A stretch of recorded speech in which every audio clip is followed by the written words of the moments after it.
AITA for accusing mom of being selfish when she forces my twin sister's dad to include me. My twin sister and I don't share the same dad because our mom slept with two guys around the same time. While my sister's dad accepted her, my dad has never wanted to be involved. My mom forced my sister's dad to include me in family events through a court order, though he and his family never wanted me around. For years, I've been dragged to events where it's clear I'm not welcome. You read that right. My twin sister, 16F, and I, 16M, don't have the same dad. Mom slept with two guys close together and had us. DNA proved this too. It's always been a weird thing and we get a lot of questions IRL. My sister's dad was willing to do the DNA test, took it, and it showed he was her dad, but not mine. Mine had to be dragged to court, and he has found ways around paying for me, and he and his family never wanted to know me. So my sister grew up with a dad, and I didn't. Mom didn't like it, and when we were young, 3 to 5 maybe, I apparently used to get so sad when she'd leave and go to her dad's house, and I couldn't go with her. I don't remember it, but I get why it'd be true. So mom told him he had to include me, and he was like, nope, no way. It ended up in court with mom wanting to take away his parenting time. The judge ended up saying he didn't have to take me for his custody time, but he had to include me in any big days out with my sister, or for family holidays if she went along. He tried to get my mom to drop it, but she refused. So ever since I about 5 or 6, he has been forced to include me in his life sometimes, and the lives of his family members. None of them want me there. I know they see me as this huge burden. I hated it. If I wasn't being ignored, they were just really short with me and made it so obvious they didn't want me there. My sister was torn between me and her dad. I told her I didn't want to deny her a dad, so she never let it come between them or us. When I turned 13, I tried to put my foot down with mom, but she told me I had to go, and she said she'd take his ass to court so fast if he let me wander off and didn't make sure I was okay,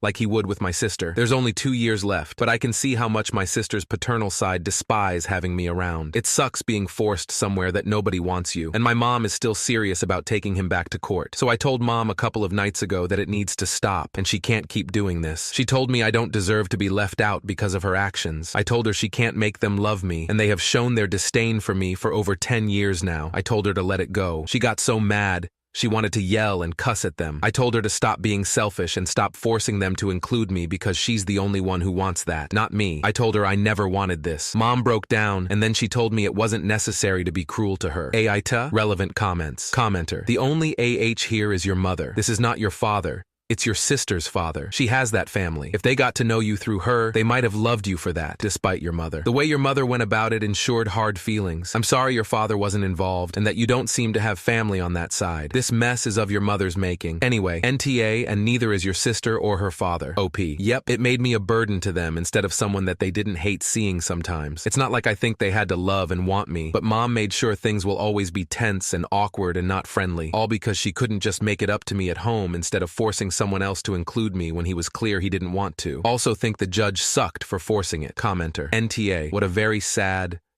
situation. And I must say, you show a remarkable wisdom far beyond your years. You are of course right to tell your mom to just drop it. Forcing any relationship is never right. Your mom is stuck in her me role, and that is all she selfishly cares about and is incapable of seeing the pain and hurt you have endured all these years. The only bright spot I can see is if your mother does want to take it to court, then this could be your chance to end her charade by speaking to the judge directly yourself on your wants and needs. I hope for the best to you. At 16, the judge would listen to you, and maybe this horribly wrong situation can end for you.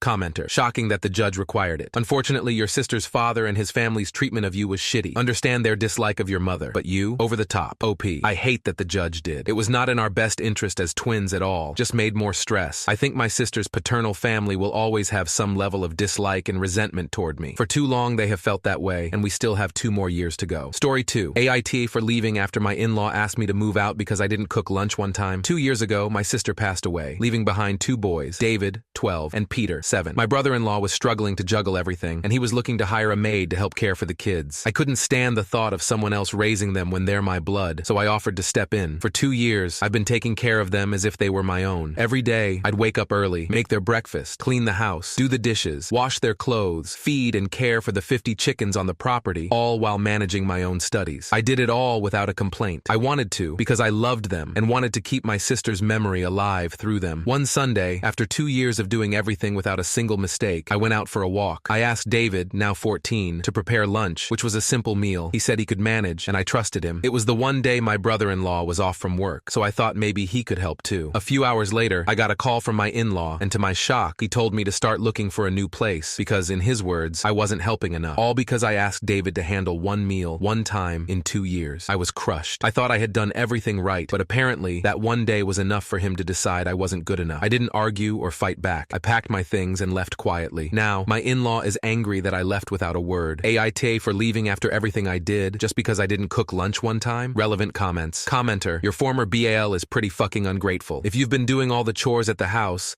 including caring for your nephews, what has he been doing? And the one time you asked a 14-year-old boy to make lunch, your former BIL says leave? Something doesn't add up here. But hey, he told you to leave, so you did. Let Bill handle the house chores, childcare, and everything else you did. And why should you say anything? NTA. Commenter. Maybe Bill immediately regretted telling her to leave and assumed she wouldn't actually do it and would instead fight with him to stay. An empty threat to get her to be perfect and exert his control, not really a command to leave. Why on earth this lunch thing set him off so much doesn't seem to make sense. Maybe he's insecure about his own lack of care for his own children. Or maybe it's way worse, and the concept of his son making lunch is something he disagrees with in itself. Story 3. My ex cheated on me with my best friend, and then they lied about it to everyone. I, 18M, was just cheated on by my now ex-boyfriend, 19M, of 7 months with my now ex-best friend, 18F, and I just feel really shit. I will admit before I say anything, I am a very insecure person when it comes to relationships and do have some major trust issues and jealousy issues that I am and was working on, but just struggle a lot sometimes. So I did act out sometimes due to the horrible ways I was feeling, but never enough in my opinion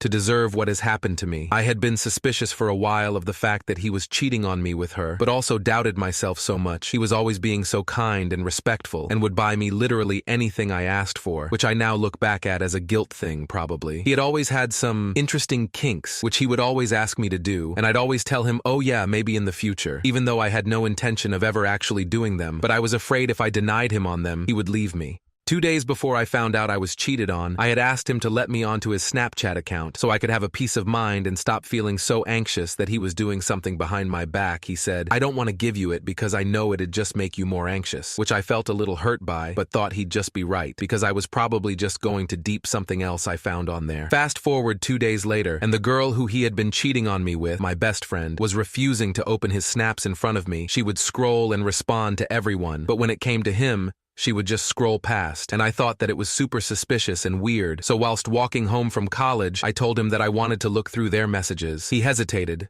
but agreed. And there, in their saved-in chat, was the most disgusting, horrific videos I had ever seen, and they were of the specific weird kinks that he had asked me to do. I went home crying and not knowing what to do with my life, and she had the audacity to message me telling me that she accidentally sent them and that she was mad at him for saving them, which I knew was just a huge lie. So I told her that I never wanted to hear from her again and to take him. For the next almost 2 weeks, no one believed me or really even reached out to hear my side of the story, which made me feel so crazy that I quit college. Eventually, though, people started asking and realized how much of a liar they both were and finally took my side, but the damage had already been done. Now I'm alone and constantly full of sadness and anxiety, and I just don't know what to do with myself. Thanks if you have read this far, just really needed to get this off my chest. Relevant comments. Commenter. Teenagers are completely unreliable and immature in all matters, especially sexual relationships. I'm so sorry you're going through this. That's really messed up. You deserve so much better than to be treated like that by people you trusted. You are a kid. Take this as a great lesson. When you get married, never trust your friend or your best friend with your wife. You learned a very valuable lesson about trust and deception before you get into a long-term relationship and marriage. Be sure to get the right woman to be the mother of your kids, and never consider lust for love. Story 4. Just found out that my husband, 34M, met his ex last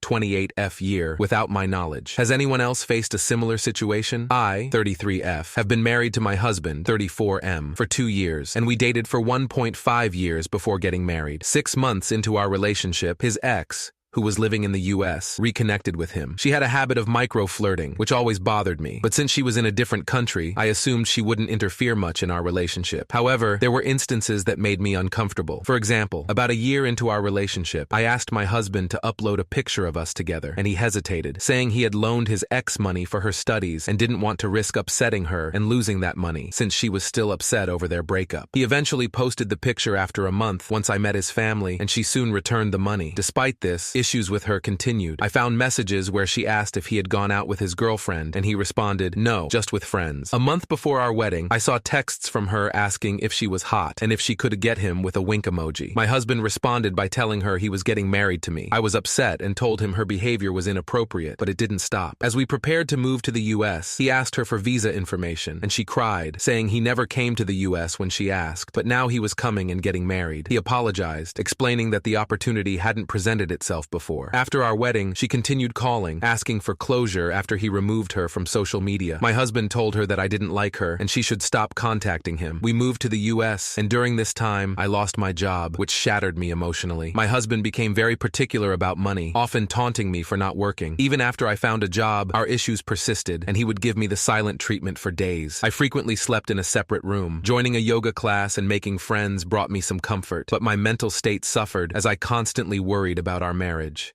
We moved to another part of the US, and I was 2 hours away from the friends I had made. My husband and I had a huge fight in July last year, and I moved into a hotel for a week. During that time, he removed our pictures from his social media. When I returned, I tried to escape our constant fighting by visiting friends and exploring the country. We rarely traveled together because of our conflicts, and when I asked if he wanted to go somewhere, he always said he was too tired, so I traveled with friends instead. Later, I noticed he started going on trips on weekends while we weren't speaking in September last year. We occasionally traveled together, but mostly separately. I also discovered that he had been searching for flights to San Francisco, where his ex lives. When I confronted him, he claimed he was just checking flights and wouldn't meet her. I even messaged his ex on Facebook, asking her to stay away from him because it was damaging our marriage. In August this year, we were trying to work on our relationship. One issue my husband raised was that I kept bringing up his ex, even though he insisted he wasn't in contact with her. I believed him. One day, I had his phone in my hand, scrolling through pictures from his recent trip, when a call came in from a friend. I clicked on the screen, and to my shock, it was his ex. He had saved her number under a friend's name. I asked him to move out, but he apologized, promised not to speak to her again, and blocked her on everything. Things seemed to be improving until a few days ago, when I found a picture of him with her from last year. He had met her during one of his trips in September and stayed with her. I asked him to move out again and told him I wanted a divorce. He's now saying he met her as a friend and doesn't want a divorce. Relevant comments. Commenter: please get a good lawyer and file for divorce. This has been long over. He's basically cheating. Commenter: she obviously still wants him and he knows it. This isn't a friend. He should have cut her off a long time ago. Don't believe for a second that he didn't sleep with her on that trip. Way too many slip-ups. Divorce this guy. Thank you so much for watching until the end. If you enjoyed our videos, please don't forget to like, share, and subscribe to stay updated with our latest ones. Have a great day.